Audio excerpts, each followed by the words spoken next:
What should be a huge concern for a home buyer is financing and affordability. Today I'm going to cover the top 7 things buyers should be thinking about when it comes to those two aspects of a real estate transaction. First of all, how much home can I actually afford? That's going to depend on several factors, including how much you make per month, where your income is coming from.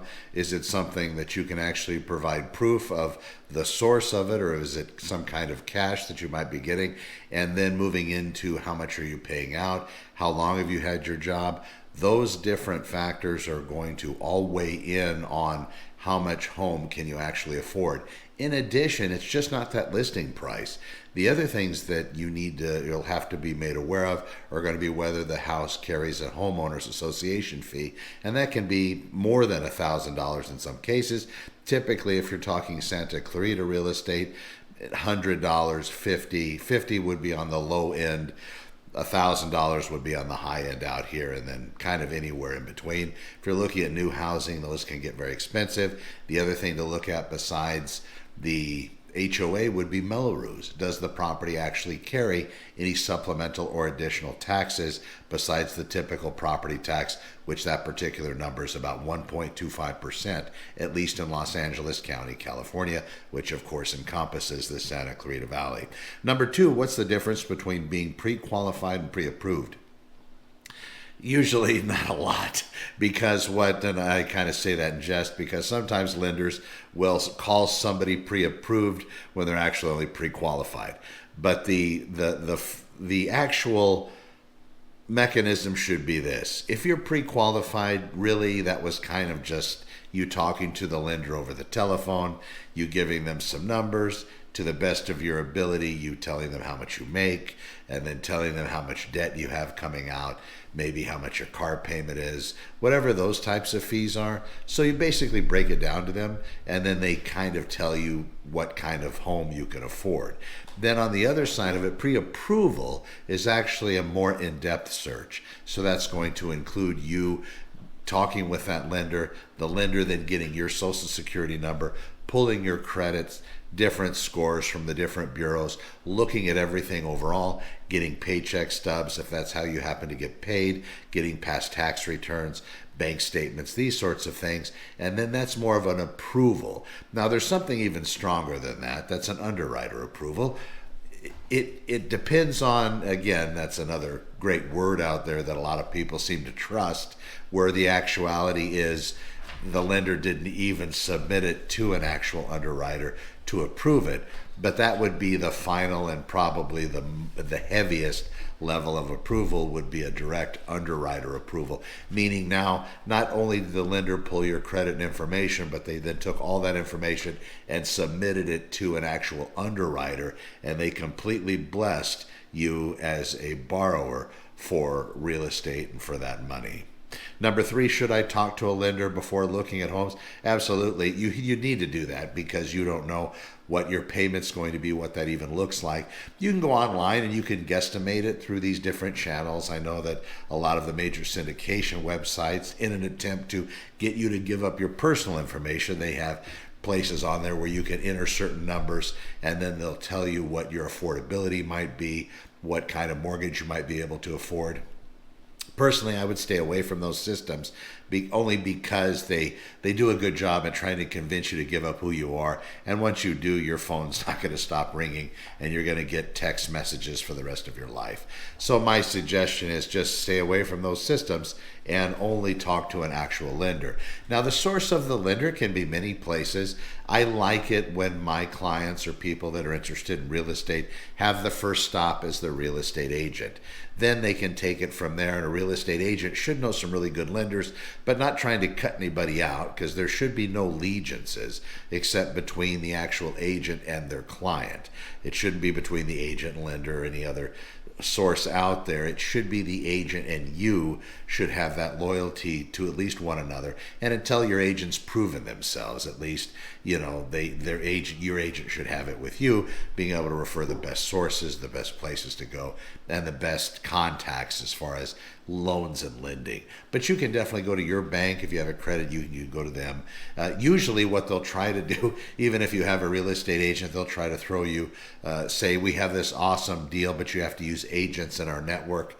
Again, it's another ploy out there. A lot of times your agent can match whatever they're offering, but then the question comes in, are they really going to be able to service me well? I do have a historical record with this. I was a member of a credit union in my police days, and they had a particular home buying system that they wanted me to join, so I did. The only problem is you kind of had a certain loyalty to them that overrode the loyalty that an agent should have with their client. So if their loan really wasn't the best and you knew it as an agent, they really didn't want you to say anything or try to take that business away from them. But ethically, that wasn't a good fit for me. I had to tell them exactly what I thought. And that's the issue you run into, because money's going to need to be made. It's just going to depend on how much they want and if greed is actually a factor. For them to go after the agent, it could be that they're charging a lot more money for those particular loans, and also having the agent kick in money so they can kind of throw that back at you so you don't see their extra fees that you're going to be paying if in fact you happen to go that route. But you'll know everything, the truth about who's the best, if you're looking in a fee structure way, by looking at the good faith estimate when they give that to you. And there'll be some document at some point, hopefully prior to you finding a house, prior to going into escrow, that will show exactly how your particular payments are going to be structured at a particular sales price. So that's something to look for. And as far as should I talk to a lender, yeah, you should do that before, but try to see if somebody your agent knows might be that best to start, at least start that process. You can always take the information they give you, take it to your bank and do some shopping and see who actually ends up being the best in that case.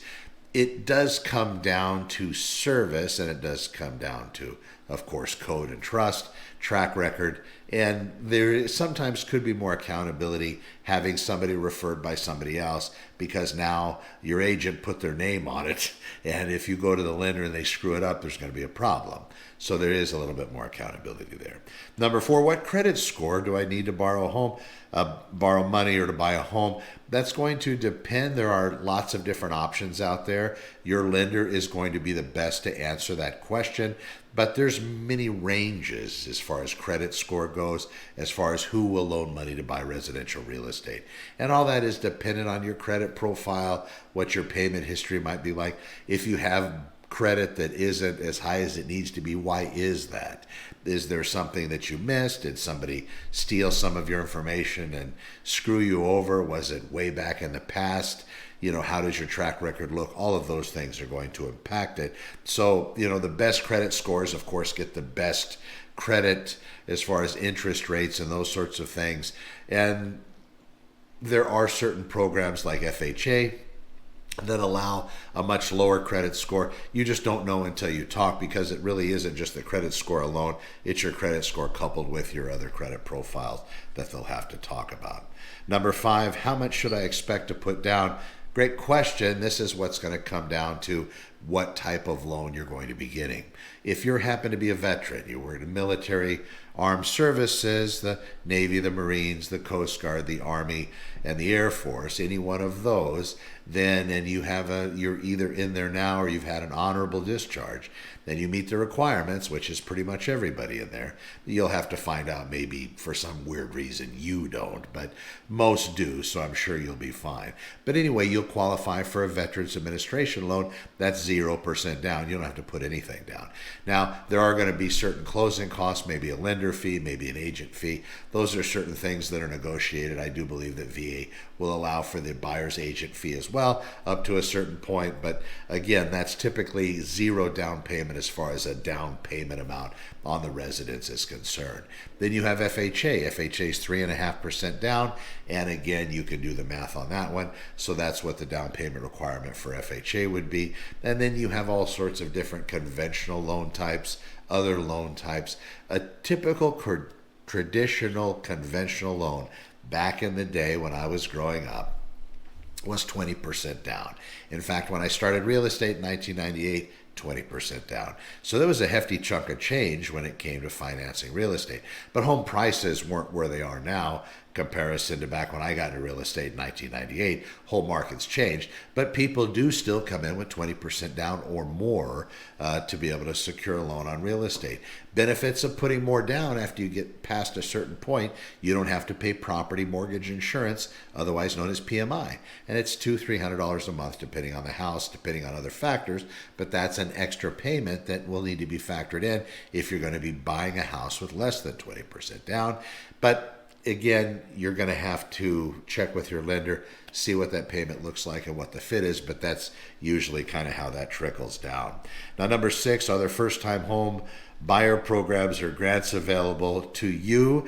Sure, there are those programs out there, but what I would tell you is a lot of them are just smoke and mirrors. A lot of them aren't true. So if somebody is offering some special grant incentive, some special first-time buyer program, or whatever it may be, make sure you get it verified in writing. If you don't do that, then more than likely they've just done a very clever switch with you to have you come in via some kind of clever marketing or advertising, and then all of a sudden you're tied to this agent, which, I mean, they might be great, but if you're using a lie to get people to utilize your services, then you have a problem. At least in my world. I think that would be cheating to try to obtain real estate business. So if there is in fact a grant and somebody's telling you this verbally, which is usually how it is, they put some kind of ad online that'll tease you into calling, great, for first home time buyer incentives offered here. And you say, oh, well, maybe I'm a first time buyer, I'm going to use that incentive. You call up and they might kind of trickle you into being their client. But at the end of the day, if they tell you, when you ask, okay, Connor, you sound like the greatest guy in the world. Thank you so much for answering my call. But be honest with me. What is this incentive? What's that in money? What is that? Does that mean I just get to spend time with your wonderful persona? Or does it mean that I'm actually going to be getting some money? And when they say, well, you'll get a certain credit, and, nail them down on that. What does that look like? Whether it's a percentage or real money offered by this grant or first-time buyer program, nail them down on it. If they finally give you a number, then make sure you made a note of it and follow up with them in an email. Hey, Connor, great talking with you today. Thank you for covering your first-time home buyer grant program for first-time buyers. Blah, blah, blah. And then say, and it was my understanding that utilizing that grant program, I'm going to get an actual monetary credit in escrow towards closing costs or whatever it may have been, towards down payment or something, some kind of some other type of money, and this is what the amount was that was said. I just want to verify with you, make sure I respond, or the person that's trying to cheat you responds. And if they don't, you got it. And then it makes complete sense to you. But yes, there are first-time home buyer programs, grant programs. A lot of them that start, now the world's a little bit different. We're middle of June 2025. So you see with the economy and other things, lots of programs are being cut. But once they begin, usually they tap out rather quickly, meaning the funds are pretty much absorbed by people utilizing the program very rapidly. That's something else to consider. All right, so we're going to go number 7 here. The final question, the top buyer questions to expect regarding financing and affordability. Number 7, what are all the hidden costs of buying a home? Closing costs, insurance, taxes, and so on. There you go. That's a bunch. All right, so when you're buying real estate, you have your down payment. We talked about that. That's basically you having to come down with a certain amount of money as a down payment to get your loan going, to get your loan worked. Now, your down payment doesn't include something called closing costs. As a home buyer, your closing costs typically are 3 things. Your part of escrow, your part of title, and your lender's fee. Usually those three things. And that sometimes is somewhere around 2 to 3%. It's going to depend on the purchase price and the type of loan you're going to get. But for rough numbers, that's usually what it equates to. Now, we've had a lawsuit against the National Association of Realtors filed. And what's ended up happening is there's been a little bit of change. While commission has always been a negotiation point, the court found that maybe in some cases, enough so to find a finding against the National Association of Realtors that in a lot of cases it wasn't really offered as it being negotiable. Kind of, well, you're paying this and, then the other side's going to be paying this or whatever it may be. That being the case, then you as a home buyer could also be tasked with paying your agent's commission, the one that you're using to represent you as a home buyer. And that, again, is negotiable. It depends on what they're going to charge. There's numbers that go all across the board. Some are in actual money, dollars, to help you buy a $500,000 house. My fee is $5,000, let's say.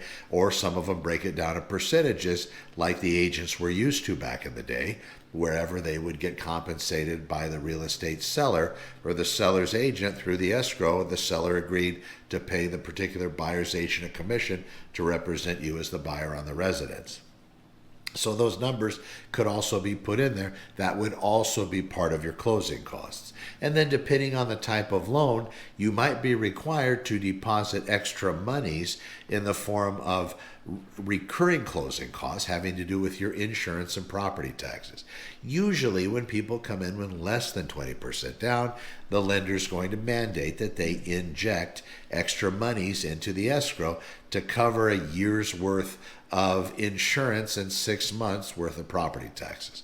Why? Well, in case you default, in case you can't make your mortgage payment, the bank has some buffer, so then they can pick it up and start foreclosure proceedings against you if you happen to miss multiple payments in those genres, the insurance and also the property taxes. Now, having said that, that is your money. You are just paying it kind of up front, and then per payment every month, depending on whether your account is impounded or not. If it's impounded, part of your payments, your what appears to be mortgage payments, are going to be a chunk going to insurance and a chunk going to property taxes. That's if it's an impounded account.